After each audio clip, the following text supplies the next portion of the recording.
Welcome back to the channel, everyone. As you see behind me, there's a new vehicle in the house. It's a Suzuki Jimny from 2000, and the Jeep is gone for the moment. The Jeep is in better hands. Oh, well, it's in other hands, and the hands of someone whose intention is to make it into an off-roader. So that's a good thing. At the moment, I'm going to play around with this Jimny, trying it out, and it's also going to act as a practice driving car since it has a stick shift. But there's some things with it that I want to fix. One of the first things is this one, this lack of color here.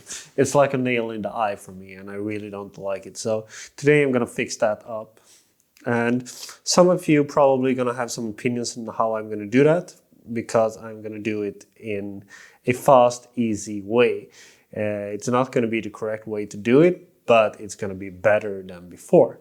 Later down the road, I'm kind of thinking of bedlining this whole vehicle with rafter liner.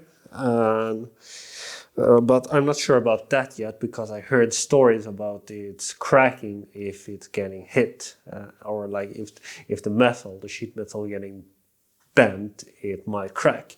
If you know anything about that, let me know in the comments. But now in this video, I'm going to show you how I'm going to fix that. And later down the road, I'm going to review this vehicle and show everything on it, so you're going to be up to date of what's going on here. I also had it off-roading, and there will be a link in the description where I off-roading with this together with some other vehicles as well.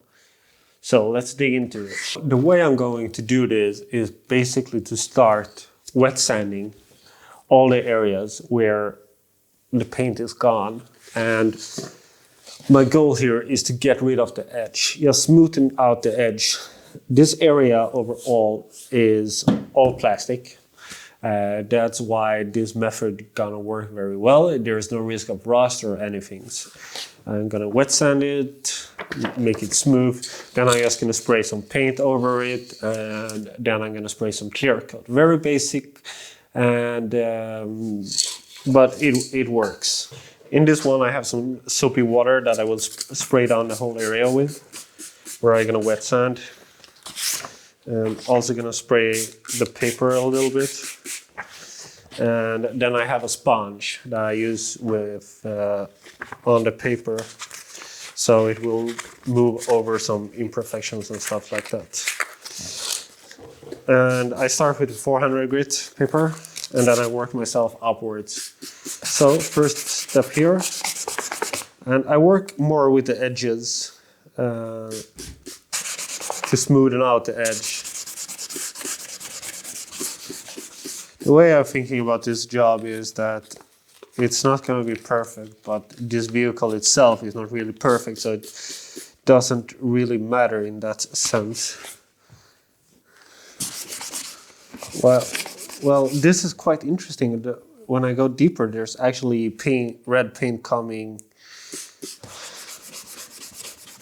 up behind the white. Didn't really expect that, but after that there's also like black plastic coming up. So for a second I thought, oh, maybe I could just like grind away the white one and get a like perfect red, but no. That didn't work out. And just feel along, you kind of gonna feel like when the edge is gone, there's still some more up here. When this one is smooth, there's some rough area around here as well. I'm gonna try to just grind it and see what's happening. It seems like it's almost like someone already put some paint here. Okay, now I'm satisfied with how it is. And as you see down here, there's quite a lot of paint coming off, and that's why I think someone painted this before me. Now it's just a matter of repeating what you just did, but with a higher grit paper. In this case, I have a 1200 paper, and I'm gonna give it some go up in this area too. So I make it wet, make the paper wet. And there's just some roughness over here that I want to get rid of so I could polish it down afterwards. So I'm gonna go quite easy on this one. I'm going to use the 1200 grit paper on the first area as well. And when I'm done with that, I could just finish up with the paint. So let's go over it with 1200. I'm satisfied with the grinding, so now I'm just going to dry off all the water with a clean microfiber cloth. So before I could paint it, I need to make sure that it's really dry, and I also need to get all fat and stuff away. So I'm going to spray it with some brake cleaner. And now I'm just going to wipe this off. And now I'm just going to leave this for drying a little bit. And I'm going to start masking up the areas where I don't want any paint on. We are covered up and ready to start paint. And I'm not going to bother too much about overspray and stuff like that because I'm just going to polish that down afterwards.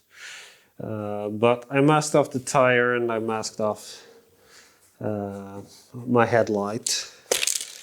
So start by shaking up your can. Once you're shaking it down, start by putting a thin layer on it.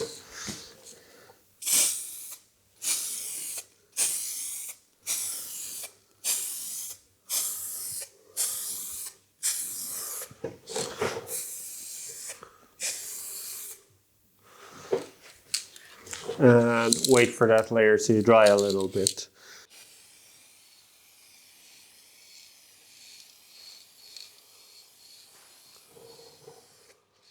The tactic I'm using when I'm doing this is that I start outside and I move it all over the area. I never stop or start over the area that I want to paint. If I do that, it's not gonna look good. Just as it is now, it is much, much better. That annoying nail in the eye is completely gone. And I'm gonna give it a little bit more, one more layer, and then I'm done.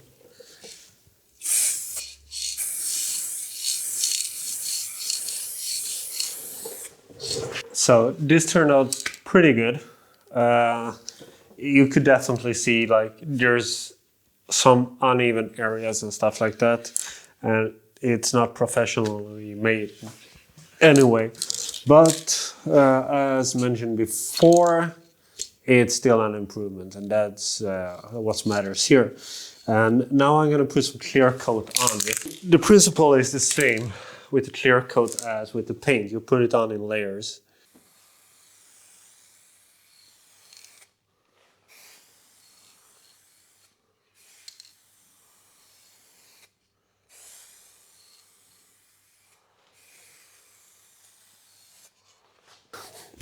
That's my last layer. And now I will leave this for drying and curing. I will leave this for probably a couple of days before I polishing and wet grinding it and make it smooth. I'm excited to see what the result will be like. I feel pretty confident that it's gonna be better no matter what. We're back in the garage and it's been around 24 hours or something like that. And it's time to have a look on the result. And just by looking on it, I could see that there is a small structure in it. But I think we will be able to get rid of that. But down here on the bumper, it looks pretty nice. There's also some overspray that we're gonna get rid of. And I haven't really decided which approach I'm gonna take now. There's two options. Either I wet grind this area, or I go immediately on the polishing. That did an okay job. I still think I need to wet sand it a little bit. Let's spray it wet before we start, and also wet the paper.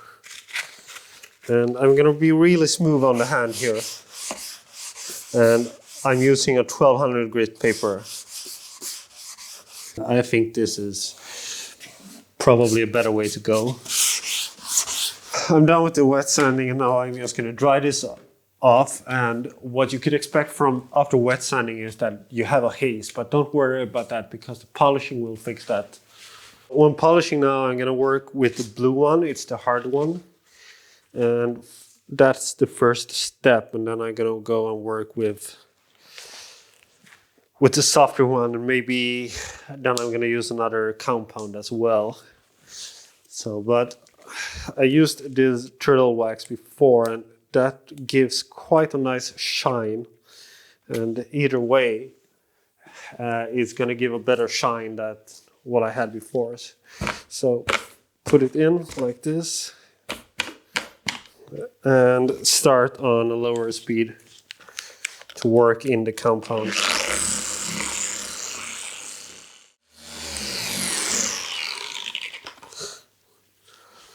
This is something that I don't like. And I think the reason why this one is getting red is probably because I didn't use the double compound clear coat. So lesson learned, use a double compound clear coat. It's always better. I was lazy. They didn't have it in the stores around me, so I went for the one compound clear coat, and well, this what's happened. And some of the paint came off, and I said that was because of the clear coat, that it was one compound clear coat, or maybe it didn't dry hardened as it should. And I recommend you all to use double compound clear coat. That is still the same. Always use a double compound because it's better.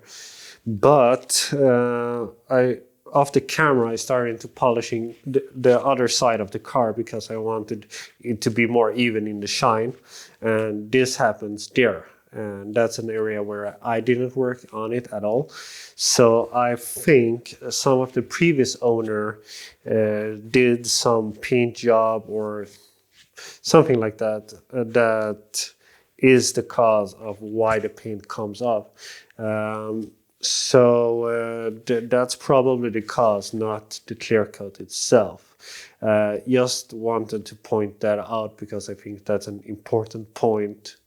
It's getting better than it was from the beginning, and that's what matters. Now I'm going to continue to polishing the bumper and the other areas, and then I'm going to call it and consider that to be it. It's an improvement in the way that the paint chip, the white paint chip, it's gone, and that was worse. And there's two things I should do differently here. When it comes to wet grinding, there is some pads, wet grinding pads like this, that you could put on your polishing machine. They are really good, and I definitely recommend you to use those instead of wet grinding by hand, because when you're doing it by hand, there's a big risk of you getting like scratches. And secondly, use a double compound clear coat with an activator in the bottom. So when you activate it, it's a much better, it sticks better, and you're getting a better clear coat by that. But still, the whole purpose with this was only to get it to look slightly better. No one gonna like look on this and think like, oh, look at that part. It's a little bit scratchy, but hey, who cares? It's an off-roader. And this is probably just temporary anyway, because as mentioned before, I'm considering to rafter line or put a bed liner over the whole vehicle or something like that. I'm still thinking of what I should do. So doesn't really matter. I hope you enjoyed this content. If you want to see more content related to the Jimny, click here. There will be a full separate playlist with how to do videos with the Suzuki Jimny. If you like this channel and want to get notifications on when I release new content, click here. I release new content once a week, and also click that bell icon so you're getting notifications in your phone or whatever you're using to watch. Thanks for watching, and I see you later.